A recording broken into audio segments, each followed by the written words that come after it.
Welcome into Pistons Live, everybody. I'm Natalie Kerwin. You know, the Pistons, they were trying their absolute best to try and come back in this one. It got down to a possession game, a 10-point deficit, then down to 6. Then, like I said, within 1, but they just could not overcome what the Cavs were able to do defensively, also from the three-point line. And so the Pistons unfortunately did fall here 113 to 109.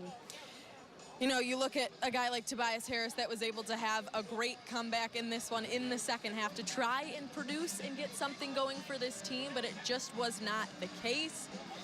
And with all that being said, to help break this one down and really how that fourth quarter went down as it got so close, we're going to welcome in Greg Kelser from up in the booth.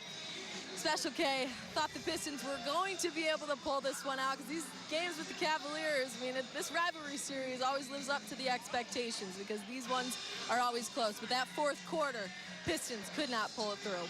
Yeah, it was a tough situation that the Pistons found themselves in. They trailed, you know, the entire second half where they're never able to get all the way over the top, but I commend them for the effort to give themselves a chance, and they really had a legitimate chance, and it occurred latter part of the fourth quarter, and they really started to amp up the pressure and get some steals, live ball turnovers that they were able to turn into points.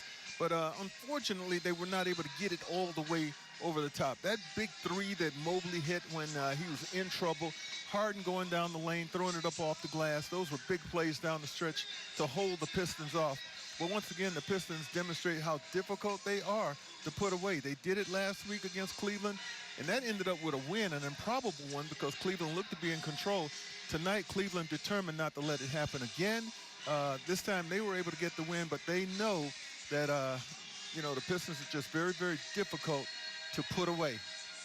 You talk about being tough to put away. They outscored the Cavs 29-24 in that fourth quarter, so they weren't trying to go away without trying to answer back. And when you talk about the way they were trying to get something going, coming out of halftime, Tobias Harris had 0 points in the first half, a goose egg. Then comes into the second half and has a great third quarter, finishes with 19 points, so we'll say he's our Curado player of the game. When he checked in what he was able to do, Special K, he was able to get that team going when he began producing. Well, again, they started getting him the ball at the really best spots for him, most of it posting up. Tobias is very good at working a guy one-on-one. They were putting so much of their defensive energy and pressure on Cade Cunningham. So when Tobias did get the basketball, he didn't have to worry about another guy coming, and he was able to take full advantage of those matchups. Again, I pointed out that you really have to commend a guy who can be out of the offense, if you will, for an entire half, not score at all, but keep his head and understand that there's still another half to go and that he can still be impactful, and that's exactly what Tobias did. 17 of his points came in the third quarter, just 2 in the fourth. But Tobias, you had, for the second straight game on this road trip, a big night producing points for the Pistons, many of them with his back to the basket, as is his custom. We saw, obviously, Tobias Harris trying to make an impact in this one to help keep the Pistons afloat. Jalen Tyson, though, for the Cavs. This is now the second straight game we've seen him. We saw it on Friday in Detroit.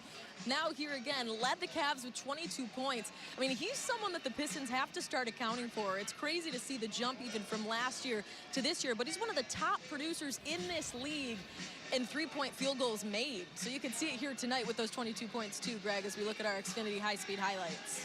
Yeah, he's a 46% three-point shooter. So he's going to continue to get great looks and great opportunities, especially when Donovan Mitchell comes back. And you're going to be worried about Mitchell, and you're going to be worried about Harden, and you'll be worried about Mobley. And he's going to be able to slip in there and do what he did tonight, hurt teams if he can get the three-point shot going. And he is a good three-point shooter. But the thing that I was impressed with tonight was, again, the job that he was able to do. Three-point shooter.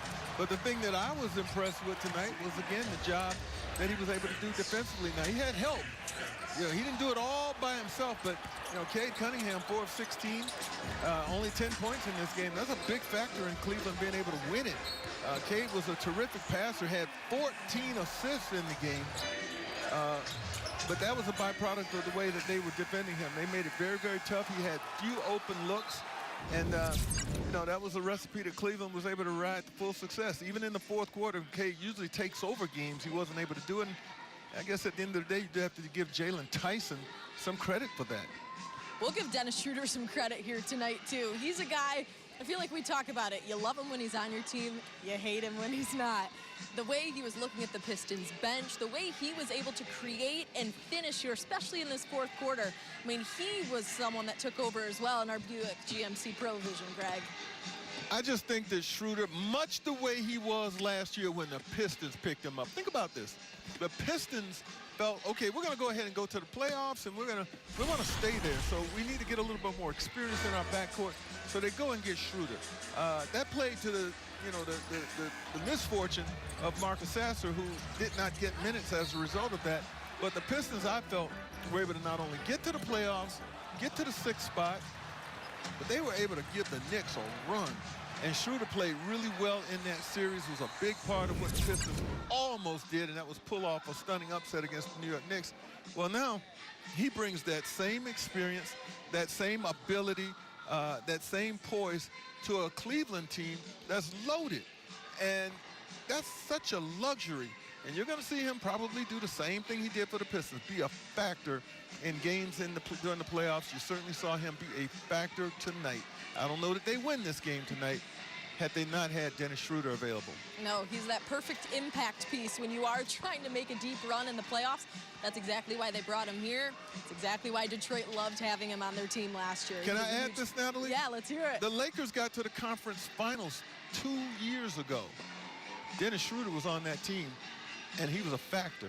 Well, look at the common denominator in this, guys. Dennis Schroeder, he is that kind of player that can make all the difference for your group. With that veteran experience, you know, that doesn't go unsaid. I mean, that is really valuable when it comes to your team. So Dennis Schroeder, an impact player here tonight for the Cavs. Jalen Tyson, all of the above. So we're going to go to J.B. Bickerstaff now, who coached here in Cleveland for quite some time as his Pistons fall 113-109 to the Cavs. We'll hear from him now. JB, until the end of the game, it just seemed like the team wasn't able to get into the usual defensive rhythm as far as forcing turnovers, getting out in transition. Just where did you see the team frustrated? Again, I'm frustrated in the effort level, the attention to detail that we played on that end of the floor. The times and opportunities where we did do the right thing, we did get stops, outwork us to come up with offensive rebounds. The results that we want.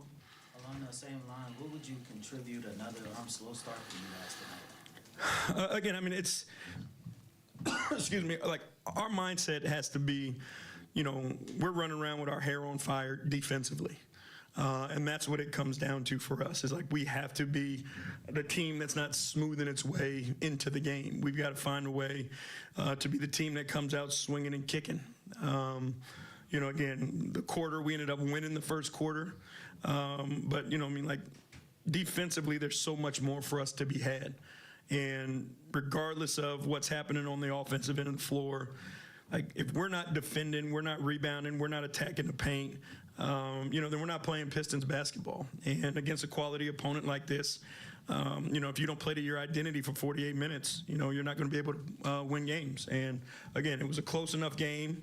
You know, but still, if we're trying to do what we want to do, we got to be better.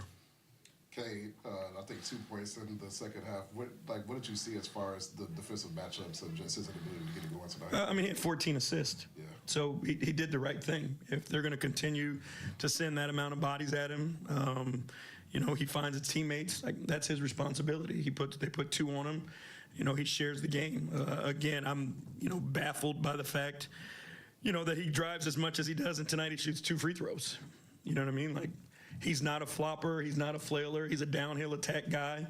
You know, I'll go back, take a look at it, but it just surprises me as much as he drives that he only shoots 2 free throws tonight. 16 points and 4 steals for Asar Thompson. Can you just speak on what you've seen from him over these last 4 games? Yeah, I mean, he's getting where he helps us most all over the floor.